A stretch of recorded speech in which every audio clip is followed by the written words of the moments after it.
আপনি কি কখনো ভেবেছেন উত্তাল সমুদ্র ঠিক মাঝখানে দাঁড়িয়ে থাকা বিশাল লাইট হাউসগুলো কীভাবে তৈরি করা হয়? আর চারদিকে গভীর পানি, প্রচণ্ড ঢেউ আর ঝড়, তবুও শত শত বছর ধরে এগুলো অটলভাবে দাঁড়িয়ে আছে। কীভাবে সেখানে নির্মাণ সামগ্রী পৌঁছানো হয়, আর কীভাবে এই লাইট হাউস নির্মিত হয়? আর এমন এক বাতিঘর রক্ষকের চাকরি নাকি বছরে 15 কোটি টাকা পর্যন্ত বেতন দেওয়া হয়। আপনাকে মাসের পর মাস কাটাতে হবে সম্পূর্ণ একা। চারপাশে শুধু উত্তাল সমুদ্র, ঝড়ো বাতাস আর অসীম নীরবতা। আমাদের আজকের এই ভিডিওতে জানবো সমুদ্রের মাঝখানে লাইট হাউস তৈরির অবিশ্বাস্য ইতিহাস, কিভাবে নির্মিত হলো এই লাইট হাউস, আর কিভাবে এই লাইট হাউসের নাম ছড়িয়ে পড়েছিল পুরো বিশ্বে, আর কেন এই লাইট হাউসের কাজ করতে চান না কেউ।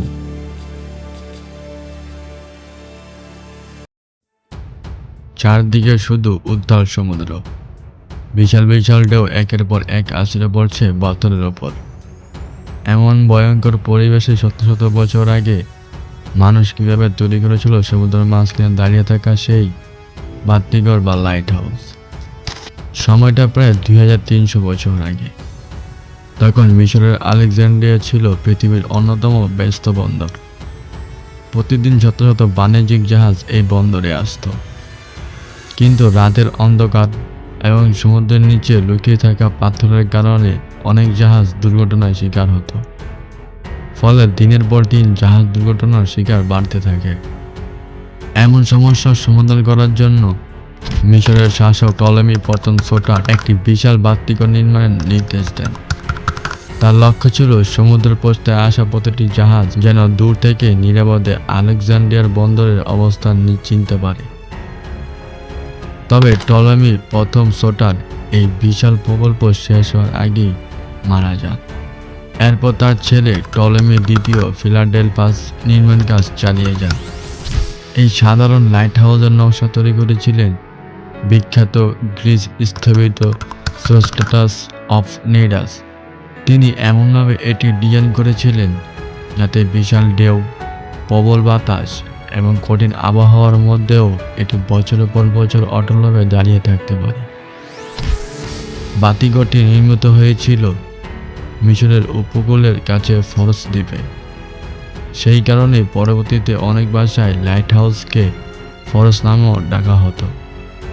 এই লাইট হাউস নির্মাণ কাজ শুরু আনুমানিক খ্রিস্টপূর্ব 1880 থেকে 1882 সালে। এই লাইট হাউস অব আলেকজান্দ্রিয়া নির্মাণ করতে প্রায় 15 থেকে 20 বছর লেগেছিল, আর নির্মাণ কাজ শেষ হয় আনুমানিক খ্রিস্টপূর্ব 2047 সালে টলেমি দ্বিতীয় ফিলাডেলফাস এর শাসন আমলে। রাতে এর চূড়ায় বিশাল আগুন জ্বালানো হতো, আর দিনের বেলায় একটি বড় পালিশ করা ধাতব আয়না সূর্যের আলো দূরে প্রতিফলিত করত।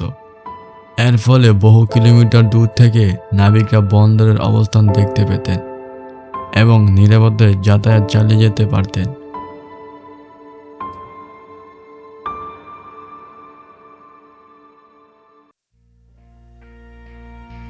একটি ভবন যার নাম তৈরি হওয়ায় 2000 বছরও বেশি সময় পরও পৃথিবীর মানুষ শ্রদ্ধার সঙ্গে উচ্চারণ করে। এমন একটি লাইট হাউস যার ক্ষেত্রে শুধু একটি দেশে সীমাবদ্ধ থাকেনি, বরং ছড়িয়ে পড়েছিল ইউরোপ, এশিয়া এবং আফ্রিকার অসংখ্য বন্দরে। কিন্তু প্রশ্ন হলো, কিভাবে এই বাতিঘরের নাম পুরো পৃথিবীতে ছড়িয়ে পড়ল?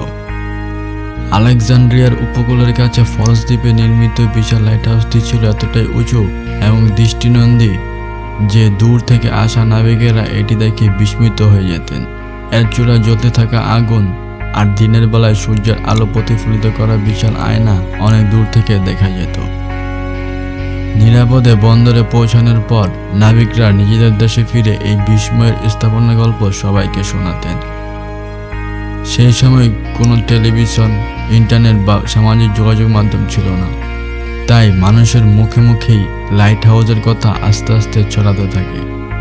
আবার ভ্রমণকারী নিজেদের লেখা ভ্রমণ বিভ্রান্তরে এই সাধারণ লাইট হাউসের বর্ণনা লিখে রাখতেন। এভাবেই ধীরে ধীরে ফরসের বাতিঘরের নাম দূর দূরান্তে পরিচিত হয়ে ওঠে।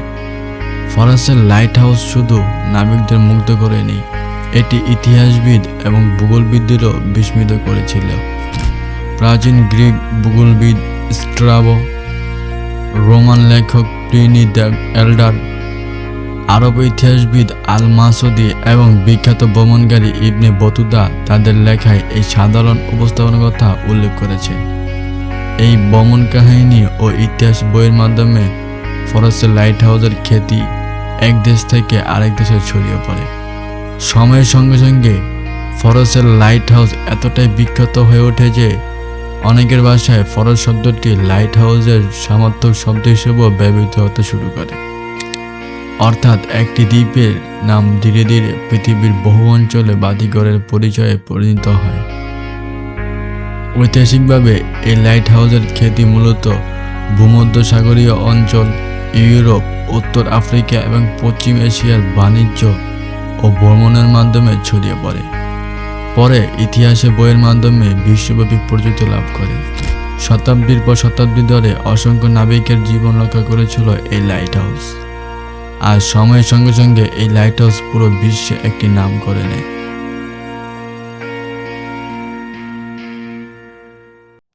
একটি লাইট হাউসের চাকরি যেখানে বছরে 15 কোটি টাকা পর্যন্ত বেতন দেওয়ার কথা শোনা যায়, তবুও মানুষ সেই চাকরি করতে রাজি হয় না কেন? শুনতে অবিশ্বাস্য লাগলেও সমুদ্রের মাঝখানে অবস্থিত কিছু বিভিন্ন বাতিঘর কাজ করা লাইট হাউসের রক্ষকের জীবনের সত্যি অত্যন্ত কঠিন। এই লাইট হাউস ডানা কয়েক সপ্তাহ বা কয়েক মাস ধরে থাকছেন। আশেপাশে কোনো শহর নেই, কোনো প্রতিবেশী নেই, এমনকি অনেক সময় মোবাইল নেটওয়ার্কও দুর্বল। দিনের পর দিন একই সমুদ্র, একই ঢেউ আর একই নীরবতা। এই পরিবেশের মানসিকভাবে অনেকের জন্য খুব কঠিন হয়ে ওঠে। ঝড়, প্রবল বাতাস, বজ্রপাত এবং বিশাল ঢেউর সঙ্গে প্রায় প্রতিদিন লড়াই করতে হয়। সমুদ্র শান্ত থাকলে কাজ সহজ মনে হলেও খারাপ আবহাওয়ার বাতিঘরে থাকা ঝুঁকিপূর্ণ হয়ে উঠতে পারে। অনেক দুর্গম বাতিঘরে নিয়মিত যাতায়াত সম্ভব নয়, ফলে একজন রক্ষককে সপ্তাহের পর সপ্তাহ বা কখনো মাসের পর মাস পরিবার থেকে বিচ্ছিন্ন থাকতে হয়।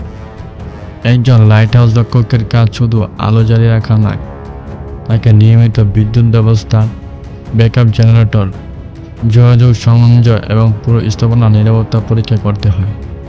যদি কোনো সমস্যা হয় অনেক সময় তা নিজেই সমাধান করতে হয়, কারণ কাছাকাছি সাহায্য পাওয়া সবসময় সম্ভব হয় না। অতীতে এই আলো নাবিকদের নিরাপদ পথ দেখাতে অত্যন্ত গুরুত্বপূর্ণ ছিল।